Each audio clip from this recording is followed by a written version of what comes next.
Hello students, आज हम lesson number 9 के किसी एक टॉपिक की चर्चा करते हैं जो अक्सर बोर्ड एग्जाम के अंदर आता रहता है। हमारे टॉपिक का नाम है दर्पण की फोकस दूरी एवं वक्रता त्रिज्या के मध्य संबंध। इन दोनों के बीच में रिलेशन कैसे क्रिएट किए जाए, उसके लिए हमें एक नियम पढ़ना होता है। नियम ये रहता है कि अगर कोई भी प्रकाश किरण है वो हमारे दर्पण के मुख्य अक्ष के समांतर आपतित होती है तो वह परावर्तन के पश्चात इसके मुख्य फोकस से गुजर जाती है। तो हमने एक अवतल दर्पण की व्यवस्था ली है जिसके द्वारक को हमने किससे दर्शाया है, POP' से दर्शाया गया है, जिसमें AP हमारी जो है वो आपतित प्रकाश किरण है। क्योंकि प्रकाश किरण जो है वो मुख्य अक्ष के समांतर आपतित हो रही है, अतः दर्पण से परावर्तन के पश्चात वह उसके मुख्य फोकस से गुजर जाती है। तो इस प्रकार हमने किरण का परावर्तन दर्शाया है। रचना द्वारा एक अभिलंब का निर्माण करवाया गया है और वो अभिलंब बनाया गया है C से लेकर P तक का। परावर्तन के नियम हम अच्छे से जानते हैं। क्या जानते हैं कि आपतित किरण और अभिलंब इसके मध्य बनने वाला कोण होता है आपतन कोण, एवं परावर्तित किरण एवं अभिलंब इसके मध्य बनने वाला कोण कौन सा होता है, परावर्तन कोण कहलाता है। हमारे द्वारा एक नया कोण माना गया है जिसका नाम कितना चल रहा है, अल्फा चल रहा है। सबसे पहले परावर्तन के नियम से ही लिखा जाता है, तो यहाँ पर हम लिखेंगे परावर्तन के नियम से। परावर्तन के नियम से क्या कहता है परावर्तन का नियम? तो परावर्तन का नियम कहता है कि हमारा जो कोण I होता है आपतन कोण, वह कोण R के क्या होता है, बराबर होता है। यही परावर्तन का नियम है। यदि चित्र के अंदर हम देखें, इसको समीकरण नंबर 1 कह देते हैं चित्र में, तो चित्र में देखने पर क्या मिलता है कि यहाँ पर जो कोण I बन रहा है वो और यहाँ पर जो कोण अल्फा बन रहा है वो दोनों भी आपस में बराबर हो सकते हैं। लेकिन कौन से नियम से? तो एकांतर कोण के नियम से।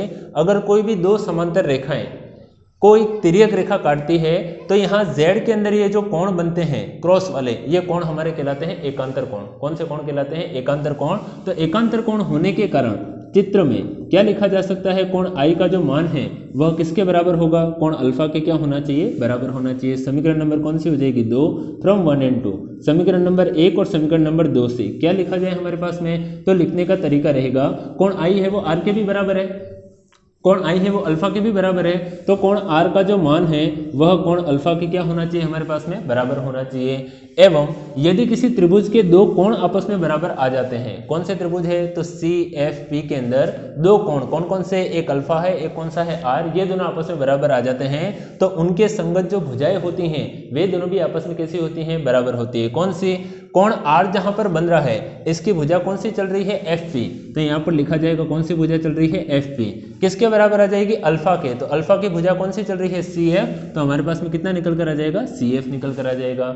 यदि एक कंडीशन यहाँ पर लगा देते हैं, क्या कंडीशन लगा देते हैं कि हमारा जो अवतल दर्पण इतना बड़ा है इसके द्वारक को अगर छोटा कर दिया जाता है, या यूँ कहा जाए कि छोटे दर्पण की बात की जाए तो दर्पण अगर छोटा होगा तो इसका द्वारक धीरे धीरे करके बिल्कुल छोटा हो जाएगा।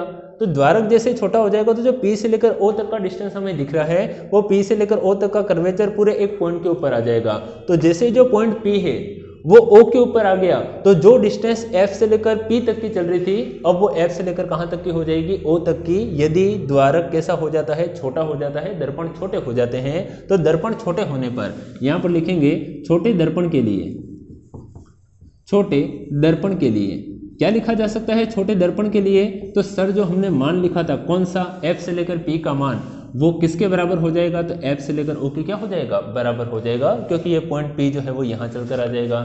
इसको कह देना समीकरण नंबर 3, इसको कह देंगे समीकरण नंबर 4। 3 and 4 from 3 and 4। समीकरण नंबर 3 और 4 से क्या लिखा जा सकता है, 3 और 4 से, तो जहाँ पर FP रखा है उसकी जगह कितना रख सकते हैं, FO। तो यहाँ पर रखने का तरीका कितना हो जाएगा, FO। CF की जगह पर कितना उत्तर आ जाएगा, CF निकल कर आएगा। नेक्स्ट वन, क्या चित्र में गई, फिर से ये गई चित्र में, क्या दिख रहा है चित्र में, अगर मुझे O से लेकर C का मान रखना है, किसका मान रखना है, O से लेकर C का, तो चित्र में OC को लिखने का तरीका रहेगा, क्या रहेगा, तो O से लेकर F प्लस F से लेकर C रहेगा। तो O से लेकर कितना आ गया, F प्लस F से लेकर C, या जिसको अपन कितना लिख सकते हैं, CF लिख सकते हैं। लेकिन हम एक बात और जानते हैं, क्या जानते हैं कि हमारे जो CF का मान है वो किसके बराबर लिखा है, OF के बराबर। तो लिखने का तरीका होगा OC बराबर, यहाँ पर कितना आ गया, OF प्लस CF की जगह पर भी कितना आ जाएगा, FO, या कितना लिखा जा सकता है, OF। तो यहाँ पर कितना उत्तर आ गया, OF। क्या उत्तर आया, OC बराबर उत्तर आएगा OF प्लस OF, कितना हो गया, 2 टाइम्स OF हो गया। अब फिर से एक बार चित्र में गए, यदि किसका मान रखना है हमको, तो हमें मान रखना हो यदि OC का, किसका मान रखना हो, OC का। तो ध्रुव से लेकर वक्रता केंद्र तक की जो दूरी होती है उसे वक्रता त्रिज्या कहते हैं। चिन्ह परिपाटी के हमारे कुछ नियम हैं। समस्त दूरियां कहां से नापी जाती हैं, ध्रुव से नापी जाती हैं। यदि हम दूरियां आपतित किरण की दिशा में नापें तो वो दूरियां धनात्मक होती हैं, और आपतित किरण की विपरीत दिशा में नापें तो दूरियां कैसी होंगी, ऋणात्मक। तो मुझे OC का मापन करना है, तो मैं शुरुआत कहां से करूंगा, ध्रुव से। O से कहां तक जाऊंगा, C तक जाऊंगा। मेरा उत्तर वक्रता त्रिज्या का कितना निकल कर आएगा, R। लेकिन मैं आपतित किरण की कौन सी दिशा में जा रहा हूं, विपरीत दिशा में जा रहा हूं। तो आपतित किरण की जैसे ही विपरीत दिशा में जाएंगे तो R दिखा तो जाएगा, लेकिन ये R किसका लिखा जाएगा, माइनस का लिखा जाएगा। इसी प्रकार मुझे किसका मापन करना है, OF का। किसका मापन करना है, OF का। तो मैं शुरुआत कहां से करूंगा, O से। कहां तक जाऊंगा, फोकस बिंदु F तक। और ध्रुव से लेकर फोकस बिंदु तक की जो दूरी होती है उसे फोकस दूरी कहा जाता है। लेकिन मैं आपतित किरण की विपरीत दिशा में जा रहा हूं, ये किरणें इस दिशा में आपतित हो रही है, जबकि मेरा मापन O से लेकर F इनकी विपरीत दिशा में हो रहा है। इसलिए यहां पर F का मान जो लिखा जाएगा वो भी किस में लिखा जाएगा, माइनस में लिखा जाएगा। उत्तर आएंगे हमारे पास में, क्या आएंगे, OC की जगह पर रखिए माइनस का R। कितना उत्तर आ गया, माइनस का R। 2 की जगह पर कितना आ गया, 2। OF की जगह पर कितना मान रखा जाएगा, तो माइनस का कितना आ गया, F। माइनस बाहर आया तो यहाँ पर आएगा माइनस का R। माइनस का कितना आ गया, 2F। माइनस माइनस कटेगा तो R इज इक्वल टू कितना आ जाएगा, 2F। या F बराबर हमारे पास में उत्तर आएगा, किसका भाग लगा देंगे, 2 का। तो R बटे कितना आ जाएगा, 2। तो हमारा उत्तर निकल कर आता है कि किसी दर्पण के लिए जो फोकस दूरी होती है वह वक्रता त्रिज्या की क्या होती है, आधी निकल कर आती है। इस टॉपिक से डेरिवेशन भी काफी बार आ चुका है, एवं इस टॉपिक से हमारे पास में सवाल भी काफी बार आते हैं। वक्रता त्रिज्या का मान देखे रखा होता है और हमें मान किसका ज्ञात करना होता है, फोकस दूरी का मान ज्ञात करना होता है। धन्यवाद आप सभी का।